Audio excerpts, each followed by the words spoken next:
Hi friends, இந்த வீடியோவில் வந்து நம்ம என்ன பார்க்க போகிறோம் அப்படின்னு கேட்டிங்கன்னா, இப்போ வந்து செம்ம ஷாக்கிங் விஷயமா வந்து நம்மளோட சூர்யா 45 திரைப்படத்தை வந்து நம்மளோட ஆர்ஜே பாலாஜி நடிச்சிருக்காங்க அப்படின்றது இப்போ வந்து அஃபிஷியலாக நியூஸ் வந்துருக்குங்க.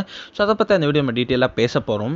ஸோ நம்ம சூர்யா 45 வந்து நம்மளோட சூர்யா கரியரில் ஒரு மோஸ்ட் எக்ஸ்பெக்டட் ஃபிலிமாக இருக்குது. அதற்கு காரணம் வந்து கங்குவா அப்படின்னு சொல்லலாம். ஸோ கங்குவாக்கு அப்புறம் வந்து நம்மளோட சூர்யா வந்து சூர்யா 44 அப்படின்னு கார்த்திக் சுப்ராஜோட இயக்கத்தில் நடித்து முடிச்சிருக்காரு. இது வந்து ஒரு க்ரைம் லவ் ஸ்டோரி அப்படின்ற மாதிரி சொன்னாங்க. நம்ம கார்த்திக் சுப்ராஜே சொல்லியிருந்தார் இது ஒரு லவ் ஸ்டோரி அப்படின்ட்டு. ஸோ இந்த திரைப்படத்துக்கு அப்புறம் வந்து ஒரு அன்எக்ஸ்பெக்டட் காம்போவான தான் வந்து நம்மளோட ஆர்ஜே பாலாஜி மற்றும் சூர்யா. ஸோ அவங்களோட கூட்டணி வந்து செம்ம பிரம்மாண்டமாக இருக்கும் அப்படின்னு எந்த ஒரு சந்தேகமும் இல்லை. ஏன்னா வந்து ஆர்ஜே பாலாஜியோட கதையை வந்து கொஞ்சம் டிஃப்ரெண்ட்டாக இருக்கும். ஸோ நம்மளோட சூர்யாவும் நடிக்கும் போது செம்மையாக இருக்கும் அப்படின்றதுல எந்த ஒரு சந்தேகமும் இல்லை. இந்த திரைப்படத்துக்கு ரசிகர்கள் செம்ம வெயிட்டிங். இதில் வந்து இப்போ வந்து லேட்டஸ்ட்டாக கிடைத்திருக்க தகவல் பிரகாரம் வந்து நம்மளோட ஏஆர் ரகுமான் வந்து திரைப்படத்துலேருந்து விலகியிருக்காங்க. அதுக்கு பதில் வேறு ஒரு மியூசிக் டைரக்டர் ஆட் பண்ணியிருக்காங்களாம்.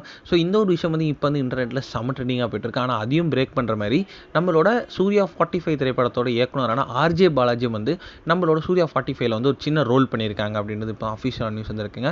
அதாவது நம்மளோட சூர்யா வந்து இந்த திரைப்படத்தை வந்து அட்வொகேட் ரோலில் பண்ணுறாரு. அதே அட்வொகேட் ரோலில் தான் வந்து நம்மளோட ஆர்ஜே பாலாஜியும் பண்ணுறாரு அப்படின்றது இப்போ வந்து அஃபிஷியலான நியூஸ் வந்திருக்கு. இந்த ஒரு விஷயம் வந்து நம்மளோட சூர்யா ஃபேன்ஸ் மத்தியில் செம்ம ட்ரெண்டிங்காக போயிட்டுருக்கு அப்படின்னு சொல்கிறாங்க. ஸோ இது வந்து கேமியோவா இல்லை படம் ஃபுல்லாக ட்ராவல் ஆகிறா அப்படின்ட்டு நம்ம வெயிட் பண்ணி தான் பார்க்கணும்.